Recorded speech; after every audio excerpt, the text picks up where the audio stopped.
Hello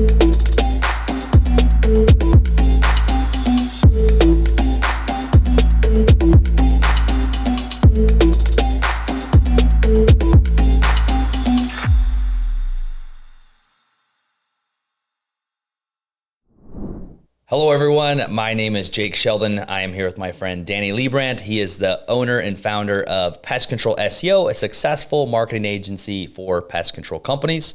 I brought him on here today to talk about your top website conversion factors for pest control companies. So appreciate you jumping on here, Danny, and answering some of these questions for me. Thanks so much for having me, Jake. It's a pleasure. Awesome. So I got a few questions for you. Let's start with, why is optimizing for conversions so important? Yeah, absolutely. So to break this down very simply, regardless of where people are coming from, that might be Facebook, that might be SEO, that might be Google Ads. Typically, there might be one page that we are sending from multiple sources. And optimizing for conversions is actually a really easy tweak that you can do, something that's really a low-hanging fruit that we can get some really good returns on. Now, that is assuming that this page is already getting some traffic, or we assume it will get some traffic in the future. Again, we're running ads towards it, or it's ranking, getting some traffic from SEO.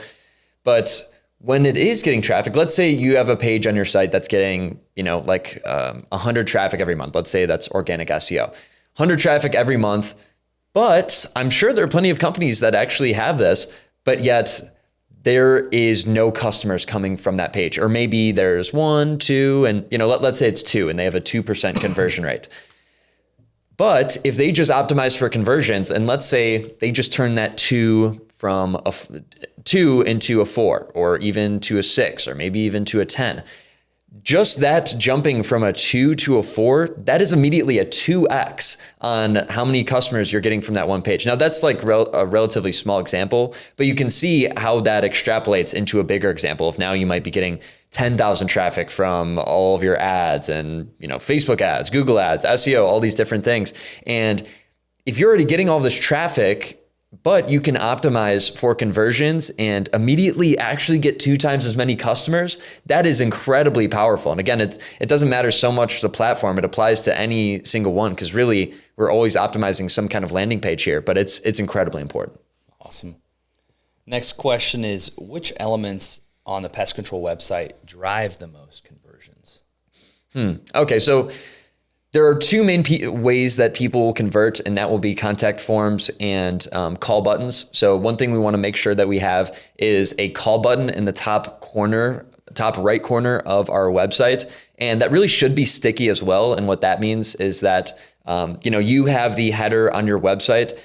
Having it sticky, which usually you might have to, some themes you might have to pay more, or some websites might not even have this function, but ideally it's sticky so that stays on the page no matter where you're scrolling. So if you scroll to the bottom of the page, you still see that call button is at the top. And also something we want to include there is it is click to call. This is actually a problem I've seen before, is sometimes they'll just write it out. Sometimes it's not even a button. You want to make sure that people can click it and call. So if they're on their phone, they land right on the page, they see that button, that's one of the first things they see, they click it, can call you, boom, they become a customer. We obviously want to make sure that color kind of stands out. You don't want it to just be plain text. You don't want it to be kind of a plain color or the color that you're using everywhere else. Typically for your call to action buttons and for like your form submission buttons and such, that should be some kind of color that stands out so that people's eyes catch immediately. And again, the same way that it stays sticky on the page, even though they're scrolling down the page and looking at other things, they're still seeing in their periphery. They're still seeing in their periphery that bright pink button, that bright neon green button. And that it's just kind of subconsciously saying touch me, just call me, just click the button. So that's a really big one. And then in terms of contact forms, which I think we'll actually get into here, we want to make those as simple as possible. And we want to have those on all of our, I guess, what I would consider landing pages, which you might just think about landing pages as in the traffic that we send through Facebook ads or Google ads, but really that's also the pages that we rank for SEO. And that will be those bottom of funnel money pages, land or location pages that we will also be ranking those. And those are really all the same thing, or that could even be your homepage and maybe some other pages in that mix. any pages that people land on from SEO, and that again, also maybe you might be running Facebook ads or Google ads to it, we want to make sure that we have a contact form fairly immediately. It should either be on the first initial load or the second section. So the first initial load, maybe we just have a big contact button and maybe it's a photo, and we just want them to hit the call button on that page instead. I've seen that work great too. But at least on that second section, they've missed the call button and they've also missed the top call button. And, some people prefer not to call, but then they see the contact form and we can collect that lead immediately instead of maybe making them scroll to the bottom of the page or making them go to your contact page. That's a crazy one. Like making them go to your contact page, let them contact you on whatever page they land on, right? Yep.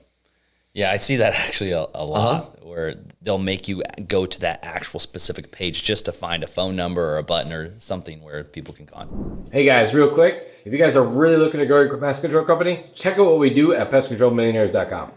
Yeah, and like the whole thing, I guess, like just a really good kind of understanding and like first principles regarding conversions is as little friction as possible. Yeah. And we've been talking about this of like, this is how the big companies operate. Amazon is frictionless. Facebook is making their advertising much more frictionless. And same with Google ads. They're making it much easier to run ads. Local service ads are basically frictionless. That's so easy to run them. Even owners can run them. You don't need an agency like mine to run them or whoever's. You don't need a virtual assistant.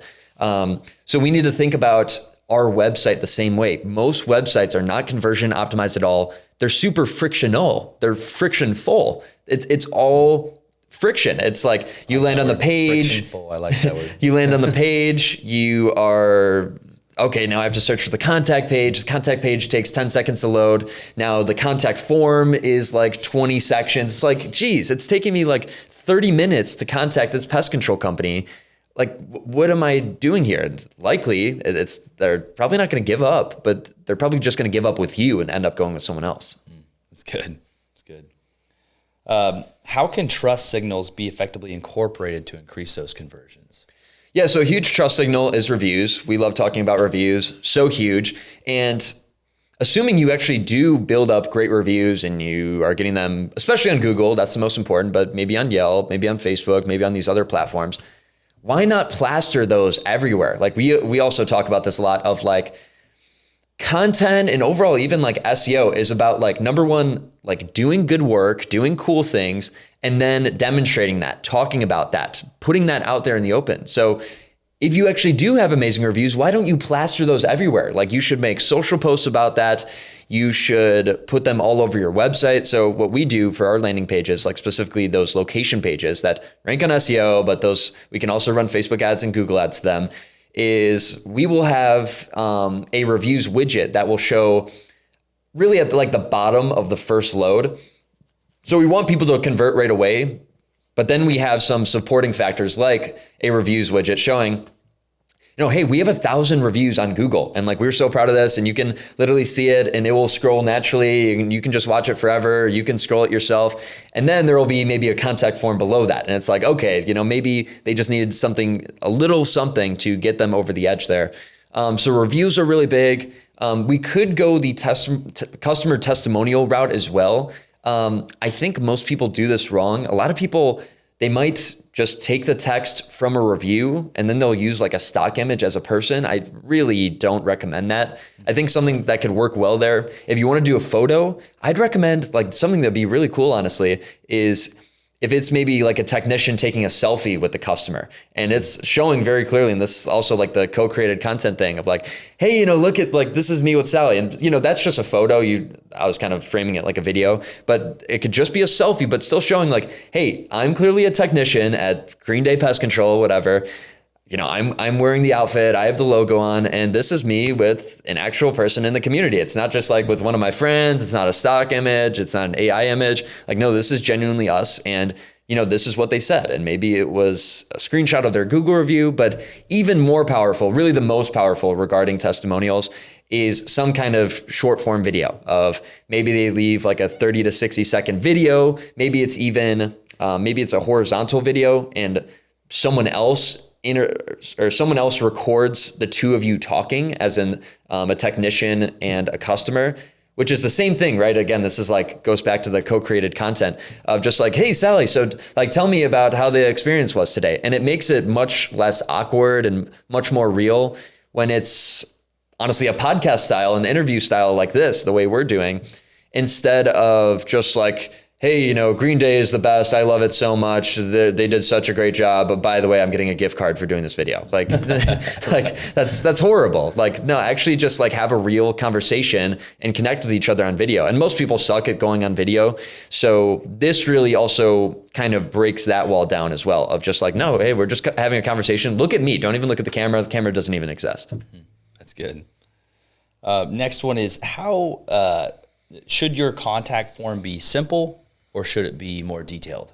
It should be just about as simple as possible. Now, this is going to vary between pest control companies. Some will just, because at the end of the day, it does come down to the owner. Like, no, I just really need to know the zip code. I just really want to know, what kind of pest it's for. That's fine.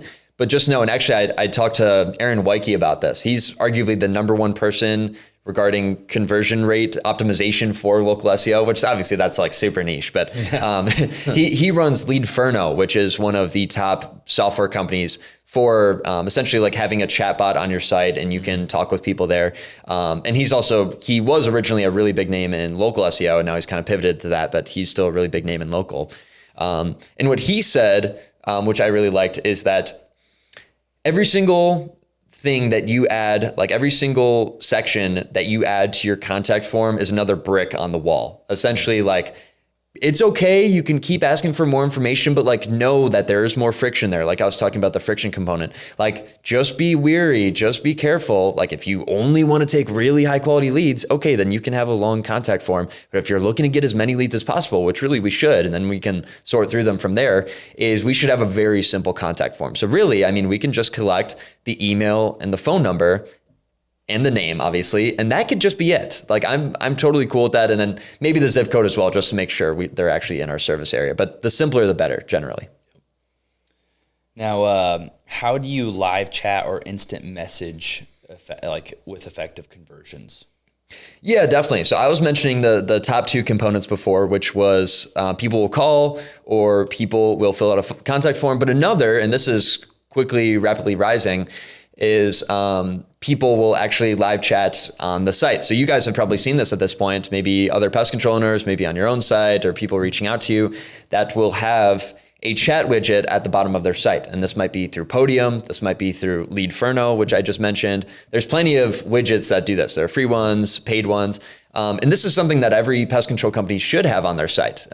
It's really just like a question of why not? And also regarding the friction, like different people are going to want to contact you in different ways. So why not let them be able to do that? Like if you're not willing to pay a little bit more for, a chat widget or, be willing to accommodate for texting or something like that, you need to put the customer first. So let them talk on the live chat if they want to. And I think this is actually going to become even bigger in the future because this is kind of a tough one to predict and see, but like essentially it will likely be people will send their AI agents to your site and then interacting with your chatbot. And then they book a time there, which they could also be calling your chatbot and then you have a chatbot answering their chatbot. Like it's totally crazy. We're not there yet, but we might be there, in the next year or two. Literally it'll be here pretty soon. So that's something we also have to consider is like, let's have a chatbot on the site and we can integrate some fairly cheap ones. There are several free ones on WordPress that you can download. You can just look up, chatbot plugin. Or I do like Leibrandt. So if you're willing to invest a little bit, I think it's $100 a month. And that is a really solid one where instead of it being a website chat, it will actually immediately turn it into a text conversation where now you guys are texting back and forth. And texting is really like the main platform that people, especially customers, prospects, prefer when talking. And obviously like people don't even really check their email anymore. They do, but like a lot of things go to spam. You see an email you're not really familiar of, you just completely dismiss it. Whereas text, I look at all my texts. Like I get a text, it feels important. So we should definitely implement something regarding live chat. That's good. What role does clear pricing play in improving your website conversions? Yeah, that's an interesting one. I don't think we need to have clear pricing. I don't think that's a necessity. Obviously, I've seen tons of different pest control landing pages, and I don't think like having clear pricing is a must at all. Yeah, we never put it on. I would say having just a clear offer instead. Like we don't have to be completely transparent about like all the different services we do and whatever, we are like so expensive, or here are 3 packages. Like we shouldn't really XYZ cost for this. We shouldn't really let them determine like what package they're going to get. Like, no, they should talk to us and then we tell them what package we're they the get. experts, Yeah, right? we're the experts. We prescribe. We're the doctors. We diagnose. Mm-hmm. So, no, I'm honestly not really a fan of showing the price. I don't do that for my agency side, and I don't recommend pest control companies to do that. But still, we should have a really solid offer, really just to grab their attention, and then they contact us. That's good. And then the last question for you, Danny, for this section is, what are the biggest mistakes that people make when optimizing for the conversions? Yeah. So assuming they already are optimizing for conversions, I mean, I've mentioned a lot of them already. So again, that would be really long contact forms. That would be slow page speed, which we're going to get into on the next video. That would be, not having the click to call in the corner. So something else I'll mention is continually asking for the conversion. So we have very long landing pages that we like to build out. I think it's 13 sections, and we will continually call them to act. So I like to say every 3 sections or so. So maybe the first section, we will immediately call them to act. We'll say, hey, are you looking for pest control in this area? Hey, call us today. It might be a picture, and then we'll have a contact form under that. And that's kind of like section number 1. Then, okay, you might be wanting to learn more or learn more. Yeah, either learn more about us or just learn more about pest control, maybe how you can do it. So, maybe what are frequently asked questions? What is our process? What are some of the top pests within the area? And then we want to call them to act again. And then we'll have a few sections, and then we'll want to call them to act again. So I see some companies, they'll just have a contact form at the bottom of the page and you have to scroll all the way down, or again, that other scenario where you have to go to the contact page. Like, why? There's no reason. Because again, page speed, which we'll get into, if you have slow page speed and you finally rank, or you finally run a good ad and someone gets on your page, and I don't know, different pages can load at different speeds. Your contact page might be slow. They land on your first page and then they click on your contact page and it takes too long to load, or it just looks kind of clunky, whatever. Like, just make it as easy as possible. So that's just like the overall recommendation. Make things as easy and frictionless as possible. That's great stuff. Well, thanks for sharing that insight with us. That was really good info, and we'll see you guys on the next video. Awesome. Thanks, Jake. Hey guys, thanks for watching. I know that we really appreciate you guys taking the time with us here. If you guys have any questions, comments, make sure to throw them in the comment section below. And if you found this valuable, make sure to like and subscribe, and to share with your friends who maybe own a service business themselves. Again, our goal here is to provide as much value to you guys as possible. Also, if you guys are really looking to grow your business, make sure to check out our website at pestcontrolmillionaires.com. We'll have the link below in the bio, and we'll also have a free school group for you guys to check out. So thanks for watching.